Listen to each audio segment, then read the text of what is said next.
Welcome back to the Nostalgia Filter.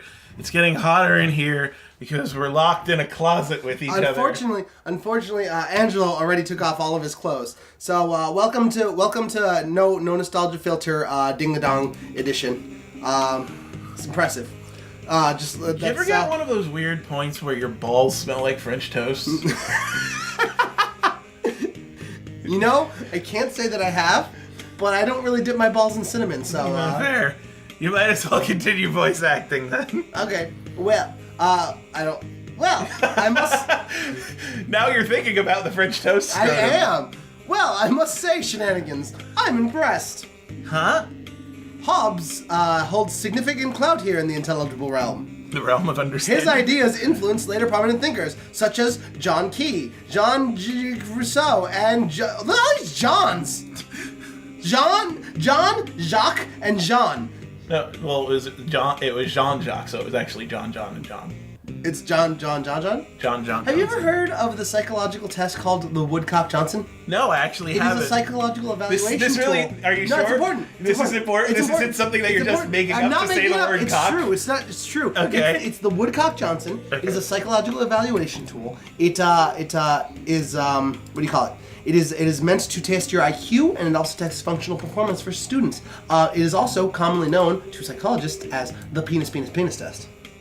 It already had the word cock in it. I know. That's why it's called the Woodcock-Johnson. Okay, so what do you do? You test people on it. On penis? Yeah.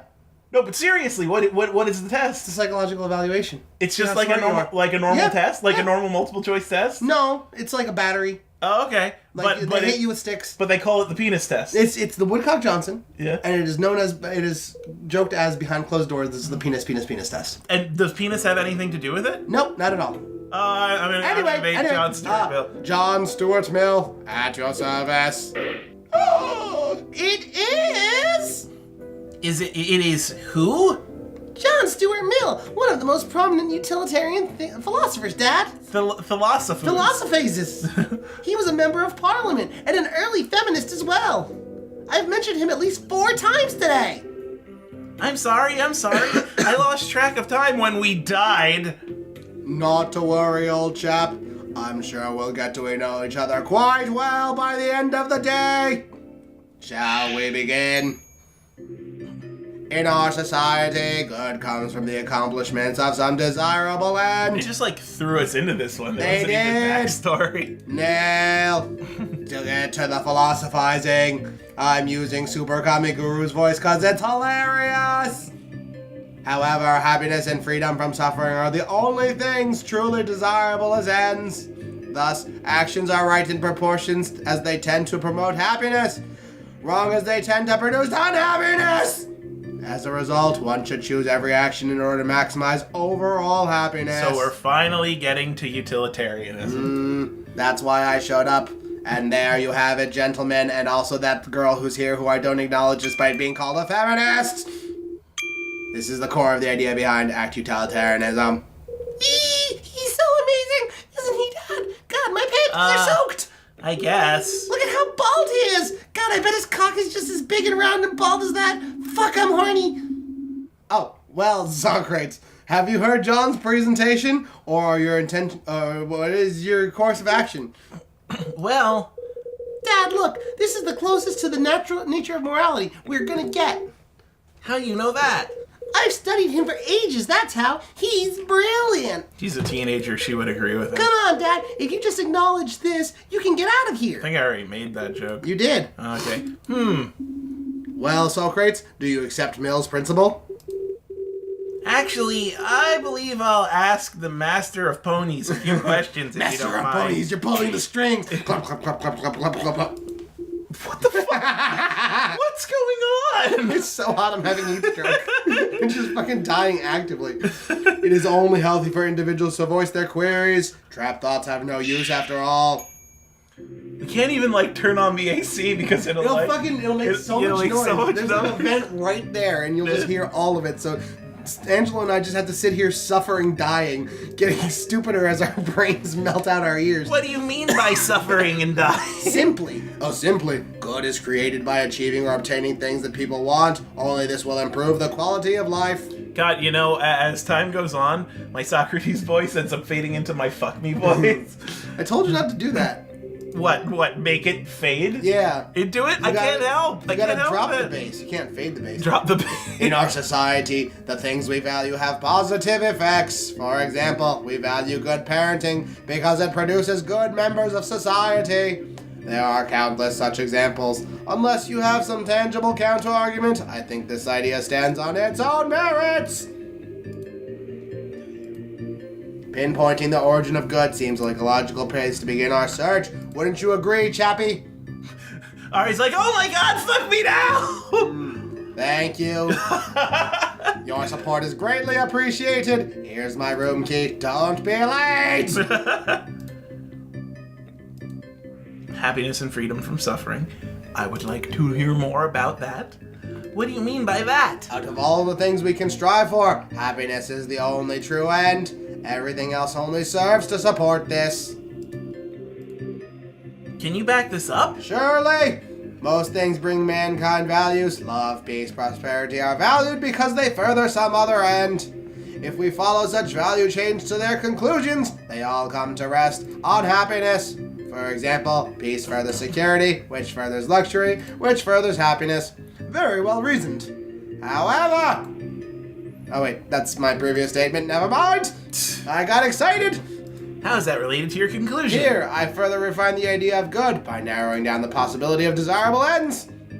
I literally am giving you a beat-for-beat explanation of what you're asking while adding no further information. Alright, let's see what this is. I'm gonna ask for clarification. What do you mean by that? If your actions make people happy and you know it, clap your hands. If you make people... Oh god, I ruined everything! I ruined everything! Grab it and drag it back to the top of the screen. Yay! It's fixed, I did it's it! fine. I tried to clap my hands and I dropped the mouse! You dropped the mouse. Clang! Smash, smash, smash, smash. Ooh, it's everywhere. Anyway, Something positive about the... like, Just make people this playthrough started out like really reasonable, and then today it just like fucking... It's 97 degrees. The humidity is unbearable. The heat index is over 100. There's literally a warning that says stay inside in air conditioning or you're going to end up dying. That causes the greatest amount of happiness! Ugh. Simply put, an action is as right as the happiness it creates. But happiness for whom? The self or for others? The overall population. Distribution is irrelevant. Like right now, we're not happy because we're locked in. But we're basically a creating closet happiness for our for our friends. friends. Huh, interesting. Happiness distribution. I want to get on some of that happiness distribution. I have a corner on the market. Oh, let's see. The relevant happiness distribution to increase the overall. Blah blah blah blah boo boo boo doo boo. This seems pretty self-sufficient to me. That was dick ass. How's that related to your conclusion? Here, I narrow down the pursuit of good as far as it can possibly be narrowed. Alright, I guess the rest of what I say wasn't relevant to you. Sulfates, you fucking cuck. Relevant. Remember, you can always use your face as ugly. But I'm not gonna do that. Why not? It's hilarious. But then I lose HPs. You lose high penis? I lose high penis. I lose happiness.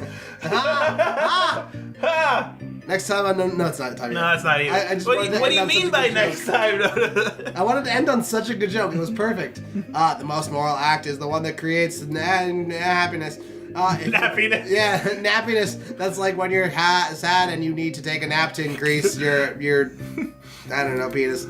Just say. Oh penis. my god. Just say penis. Are we really doing a let's play right now? Koshi, What's happening? Koshi, just put up a bunch of dicks. Like start with. You have to do it dicks. No. Like, Yes, he does. Yes, no. he does. Start with Dick Clark, Oh. then go Dick Grayson, and then go Dick from our Earthbound playthrough. You know he's gonna kill us, right? Yeah, probably. Yeah. We're decreasing his net happiness, but we're increasing our net happiness. So this is still a good and moral action, Obviously. according to John Stuart Mill. All right. Okay. I'm just applying the principles I'm learning. Yeah. Okay. So once again, I don't know if I'm making the leap. I didn't mean to do that. I don't know if I'm making the leap by saying happiness distribution because the increase of one person's overall happiness can create a far larger swing in happiness for other people. Try it. I'll give it a shot. Yay! I should just go with my gut all the time. Yeah. You're a philosophizer. Angelo Jones. John Stuart Mill. Yes, Socrates. I understand the reasoning behind your philosophy, but following your reasoning in all situations creates some worrisome implications. What, Dad? Are you serious? Mill's philosophy is perfect. You can't just go, continue, Socrates. Gladly.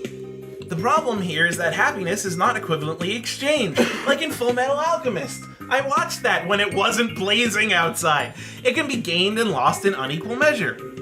Since your philosophy does not care how happiness is distributed, this leads to some unfortunate scenarios. Oh, really? Do explain.